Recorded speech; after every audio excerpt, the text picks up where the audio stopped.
kasih, 1 Yohanes 4 ayat 19 dikatakan bahwa kita mengasihi karena Allah lebih dulu mengasihi kita.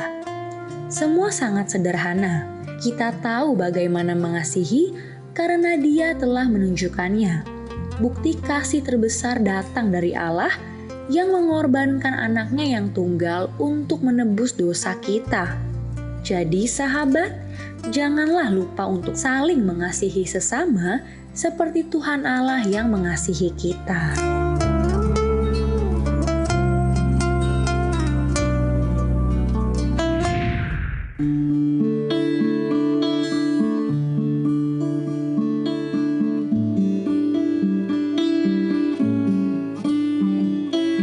Kasih dari surga memenuhi tempat ini.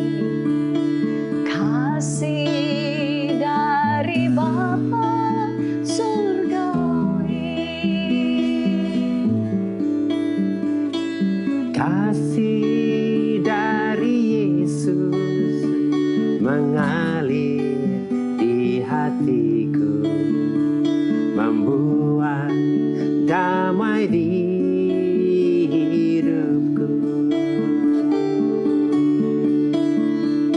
Mengalir kasih dari tempat tinggi,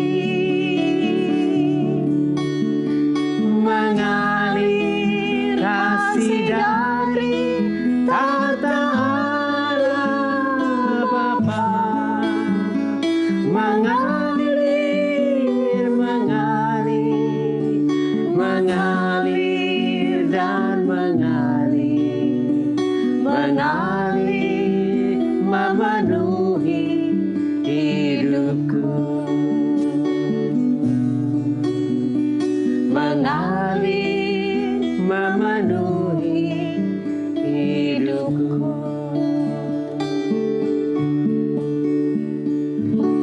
Halo sobat yang baik, berjumpa lagi di Terang Kasih menerangi dalam kasih Tuhan. Sahabat yang baik, tema kita hari ini adalah kasih adalah Allah yang lebih dahulu mengasihi kita. Amin. Mari kita berdoa ya supaya hari ini firman Tuhan ini menjadi jawaban dan kekuatan kita dan kita mengerti bahwa Allah yang lebih dahulu mengasihi kita. Mari kita berdoa ya. Bapa, kami bersyukur betapa besar kasih-Mu kepada kami sehingga Engkau yang lebih dahulu mengasihi kami. Kami membuka hati kami siap menerima firman-Mu yang akan mengubah dan menyembuhkan kehidupan kami. Di dalam nama Yesus kami berdoa. Amin. Amin. Sebelum kita membaca firman Tuhan, mari kita katakan apa kata Tuhan tentang diri kita. Bahwa saya spesial di mata Tuhan. Saya berharga di mata Tuhan. Saya sangat dikasihi Tuhan. Kehidupan saya dan masa depan saya bersama Tuhan adalah sungguh amat baik. Katakan amin. Amin. Nah sahabat yang baik, mari kita baca firman Tuhan ini dari 1 Yohanes pasal 4 ayat yang ke-10 dalam versi The Passion Translation. Demikian firman Tuhan. Inilah kasih itu. Dia mengasihi kita lama sebelum kita mengasihi Dia. Itulah kasihnya, bukan kasih kita. Dia membuktikannya dengan mengutus anaknya untuk menjadi korban persembahan yang menyenangkan untuk menghapus dosa-dosa kita. Mari kita baca ayat selanjutnya, 1 Yohanes 4 ayat 11 dalam versi The Passion Translation. Demikian firman Tuhan. Saudara-saudara yang sangat kukasihi, kalau Dia mengasihi kita dengan kasih yang sedemikian luar biasa, maka saling mengasihi seharusnya menjadi gaya hidup kita. Amin. Amin. Saling mengasihi harus menjadi gaya hidup kita. Ya. Wow. Nah, puji Tuhan, hari ini kita bisa melihat ya bagaimana kita merenungkan dan kita terima kebenaran firman Tuhan ini supaya menjadi rema di dalam jiwa kita dan roh kita, ya. Bahwa kasih bukanlah usaha kita untuk kita melakukan atau membuktikan dahulu kepada Tuhan bahwa kita dapat mengasihi Dia dan kita sudah mengasihi Dia. Amin. Tetapi kasih adalah bagaimana kita dapat percaya, menyadari, mengerti dan menerima kebenaran firman Tuhan tentang kasih ini bahwa Allah mengasihi kita lama sebelum kita mengasihi Dia. Itulah kasih Allah, jadi bukan kasih kita. Amin. Wow. Nyata Allah yang lebih dahulu mengasihi kita. Lama lebih dahulu mengasihi kita. Amin. Ya. Nah, dan Allah membuktikannya dengan mengutus anaknya untuk menjadi korban persembahan yang menyenangkan untuk menghapus dosa-dosa kita. Supaya apa? Supaya oleh penebusannya ini kita dapat menerima, kita dapat mengalami dan dipenuhi dengan kasih Allah. Amin ya. Jadi kebenarannya bahwa Allah adalah kasih. Karena Allah adalah kasih, maka definisi kasih adalah bukan kita yang mengasihi Allah, tetapi Allah yang lebih dahulu telah mengasihi kita.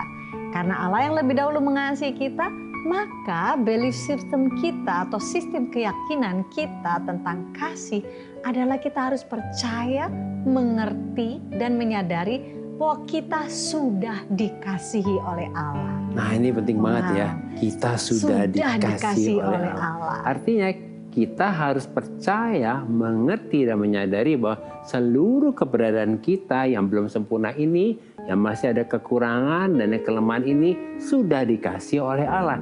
Jadi kita dikasihi oleh Allah hanya oleh anugerah Tuhan. Bukan karena usaha kita, perbuatan kasih kita kepada Allah. Amin ya. Oleh karena itu, tanpa kita lebih dulu percaya, kita mengerti, menyadari, menerima, dan mengalami kasih Allah melalui pengorbanan dan penebusan Yesus di kayu salib yang sudah mati untuk kita sebagai bukti bahwa Allah yang lebih dulu telah mengasihi kita. Maka kita tidak tahu bagaimana mengasihi Allah yang sebenarnya. Amin, benar. Sebetulnya kita nggak tahu nih. Iya. Gimana sih mengasihi Allah sebenarnya ya? Iya. Sebab dosa adalah penghalang untuk kita dapat menerima, mengalami, dan dipenuhi dengan kasih Allah. Oleh karena itu, melalui pengorbanan dan penebusan Yesus di kayu salib inilah kita diperdamaikan kembali dengan Allah. Sehingga kita dapat menerima, mengalami, dan dipenuhi dengan kasih Allah. Amin ya. Ilustrasinya ini seperti bayi, dia tidak dapat dan tidak tahu bagaimana mengasihi orang tuanya kelak. Apabila bayi ini tidak menerima, mengalami, dan dipenuhi oleh kasih dari orang tuanya ini.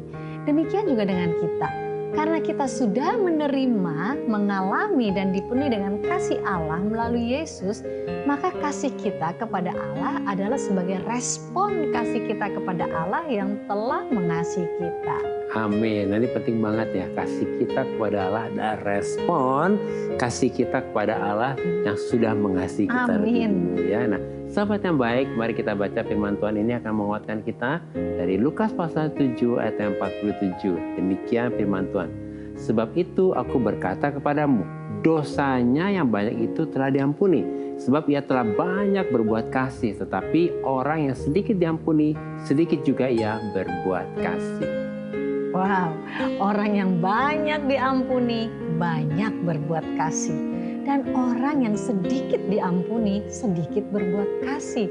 Jadi kasih adalah respon kasih kita kepada Allah. Karena kita percaya, kita mengerti dan menyadari bahwa kita yang banyak dosanya ini telah diampuni, telah dikasihi dan diperdamaikan oleh Allah melalui pengorbanan dan penebusan Yesus. Amin. Amin. Nah, melalui renungan singkat ini, kita dapat menyimpulkan bahwa Allah adalah kasih. Dan kasih adalah Allah yang lebih dahulu mengasihi kita, bukan kita yang telah mengasihi Allah. Mengasihi Allah adalah respon kasih kita kepada Allah yang telah mengampuni dan mengasihi kita melalui pengorbanan dan penebusan Yesus. Nah, sahabat yang baik, demikianlah firman Tuhan untuk hari ini. Jangan kemana-mana, pastikan tetap ada Di terang kasih menerangi dalam kasih Tuhan.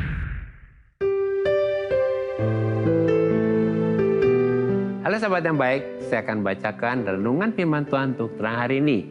Mari kita buka kitab kita sama-sama. Kita akan baca dari Mazmur 32 ayat 1 sampai dengan yang kedua.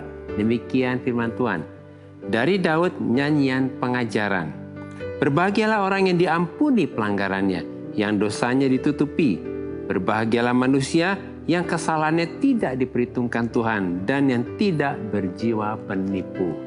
Arti kata berbahagia itu ezer dalam bahasa Ibrani artinya adalah orang yang memiliki kebahagiaan dan kepuasan yang sejati. Yaitu orang yang mengerti dan menyadari betapa bahagianya, betapa beruntungnya, betapa diberkatinya, dan betapa senangnya kehidupannya di dalam Tuhan. Jadi Daud percaya, mengerti dan menyadari bahwa menjadi orang yang berbahagia adalah bukan karena memiliki kekayaan, tetapi karena sudah menemukan bahwa kebahagiaan, kesenangan, dan kepuasan yang sejati adalah karena Daud sudah diampuni dari pelanggarannya, sudah ditutupi dari dosanya, dan sudah tidak diperhitungkan lagi kesalahannya oleh Tuhan. Jadi Daud selalu bersyukur, memuji dan menyembah Tuhan sebagai respon Daud terhadap kasih Tuhan yang begitu besar kepada Daud. Demikian juga dengan kita. Sebagai orang beriman, kita bersyukur, memuji dan menyembah Tuhan sebagai respon kasih kita kepada Tuhan yang sudah mengampuni kita dan mengasihi kita. Tuhan memberkati.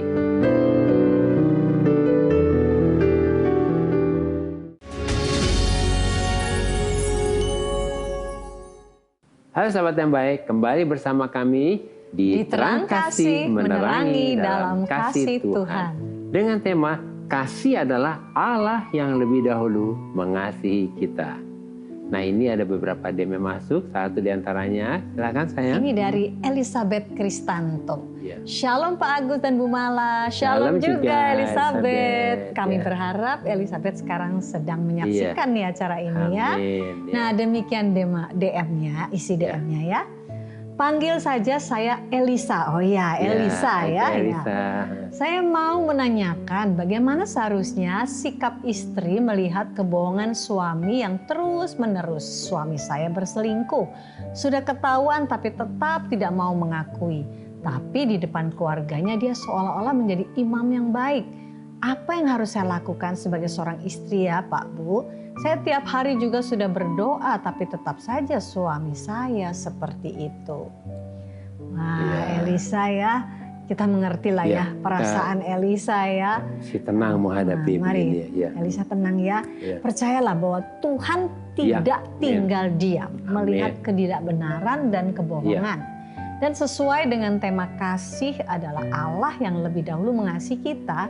Jadi Elisa peganglah janji Tuhan ini.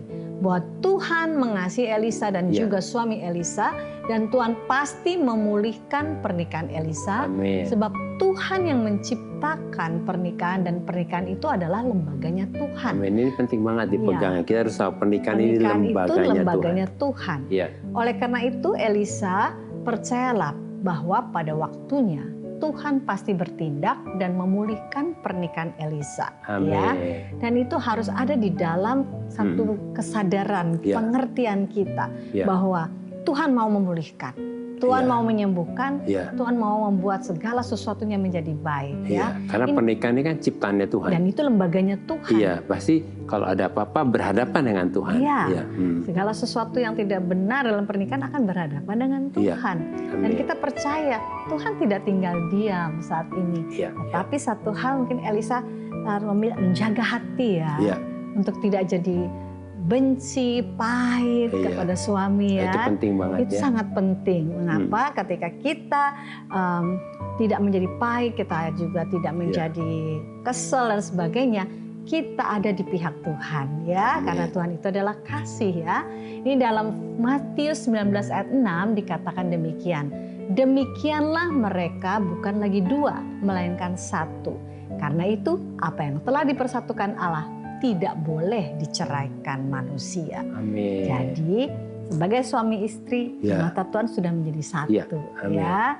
Jadi kalau ada sesuatu terjadi dengan pasangannya, karena Tuhan memandang satu, pasti doa dari pasangan ini akan ada kuasanya. Pasti doa daripada Elisa didengar oleh Tuhan. Tapi yang paling penting jaga hati. Jadi ketika berdoa dengan hati yang murni dan hati yang mengasihi, maka itu seperti ada kuasa gitu ya di dalam diri Elisa. Dan kita mau berdoa untuk Elisa dan tentunya juga untuk sahabat yang baik yang lain yang mungkin mengalami masalah di dalam rumah tangganya, dalam pernikahannya. Kita datang kepada Tuhan dengan satu keyakinan bahwa Allah selalu mendengar doa kita dan Allah tidak tinggal diam ya. Amin. Kita datang berdoa ya. Bapa Surgawi, terima kasih untuk anakmu yang kau kasih Elisa. Tuhan, kalau saat ini Elisa mengalami hal-hal yang mungkin menyakitkan hatinya, Bapa, kami percaya oleh kasih-Mu yang besar dan oleh darah Yesus, Engkau memberikan kepada Elisa, Tuhan, satu pengudusan oleh darah Yesus sehingga hatinya menjadi damai, hatinya dipenuhi dengan kasih, hatinya menerima Tuhan segala sesuatunya dengan meresponi dengan benar Tuhan. Sehingga ketika Elisa menghadapi masalah-masalah yang menyakitkan ini, Elisa terus berespon kasih dan berespon seperti apa yang Tuhan mau. Dan percaya secara penuh kepadamu bahwa Engkau mendengar doa dan Engkau menjawab doa daripada Elisa tepat pada waktunya. Karena pernikahan adalah lembaga-Mu Tuhan. Dan di mana Engkau ada di situ, Engkau yang menyelesaikannya bagi kami. Kami berdoa, jaga hati Elisa, jaga hati para sahabat yang baik yang lainnya, supaya hati kami tidak bertentangan dengan hati Tuhan. Tetapi hati kami dipenuhi, dicurahkan oleh kasih yang daripada Allah, anugerah yang besar daripada Tuhan. Sehingga hati kami terjaga, terus berespon kepada Tuhan, berharap kepada Tuhan, dan penuh dengan kasih yang daripada Tuhan untuk kami bisa mengampuni, bisa terhindar dari kepahitan, kebencian atau apapun. Sehingga ketika kami ada di dalam kebenaran ini, hati kami benar di hadapan Tuhan, maka firman-Mu berkata, doa orang benar besar kuasanya.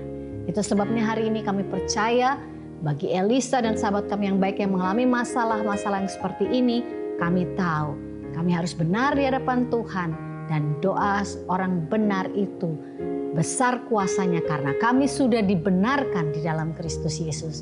Kami akui bahwa Yesus sudah menyelesaikan semua hal dosa apapun dalam hidup kami dan kami benar di hadapan-Mu sehingga kami akan mendapatkan jawaban doa daripada-Mu, yaitu doa yang dijawab dengan kemenangan yang gilang gemilang. Terpujilah bagi nama Tuhan. Dalam nama Yesus kami berdoa. Amin. Amin. Berikutnya ada DM dari Gina Veronica. Shalom. Shalom juga Gina. Shalom juga Gina. Saudara sudah menyaksikan program Terang Kasih ini ya. Demikian isi DM dari Gina. Selamat malam Bapak Ibu, Pak Agus dan Ibu Mala. Puji Tuhan, setelah sekian lama menganggur saya berhasil mendapatkan pekerjaan. Tidak sia-sia perjuangan saya interview dan gagal berkali-kali. Pada akhirnya Tuhan memberikan pekerjaan yang saya inginkan. Jadinya saya nggak perlu bergantung ke orang tua lagi. Haleluya. Wah, luar biasa Gina ya. Puji Tuhan, kayak bersyukur nih buat kesaksian Gina yang pada akhirnya berhasil mendapatkan pekerjaan sesuai dengan doanya Gina ya. Sesuai dengan tema hari ini, Allah adalah Allah yang lebih dahulu mengasihi kita. Jadi Tuhan sudah buktikan kasih-Nya kepada Gina ya. Ini sebagai bukti kasih dan kebaikan Tuhan kepada Gina yang responnya tetap setia, percaya dan berharap pada Tuhan. Meskipun Gina sudah berkali-kali gagal interview ya, mencoba terus ya, tapi pada akhirnya berhasil karena Gina percaya bahwa Tuhan itu setia dan bagi Tuhan tidak ada yang mustahil. Amin. Nah, biarlah kesaksian Gina ini menguatkan juga sahabat yang baik untuk selalu berharap dan percaya kepada Tuhan. Ada satu firman akan menguatkan kita, Markus 11:24. Karena itu aku berkata kepadamu, apa saja yang kau minta dan doakan, percayalah bahwa kamu telah menerimanya, maka hal itu akan diberikan kepadamu. Amin. Jadi hari ini firman ini sudah dibuktikan. Gina percaya bahwa suatu saat dia akan mendapatkan apa yang dijanjikannya. Demikian juga hari ini sahabat yang baik, pegang firman Tuhan ini. Percaya Tuhan sudah mendengar dan menjawab doamu. Kita berdoa ya. Tuhan, kayak bersyukur buat kesaksian Gina yang sangat menguatkan dan memberkati. Biarlah di pekerjaan yang baru ini Gina menjadi berkat dan Tuhan berkati Gina sehingga melalui kehidupan Gina banyak orang yang hidupnya boleh diberkati dan melalui Gina juga hidupnya boleh menjadi kesaksian bagi banyak orang.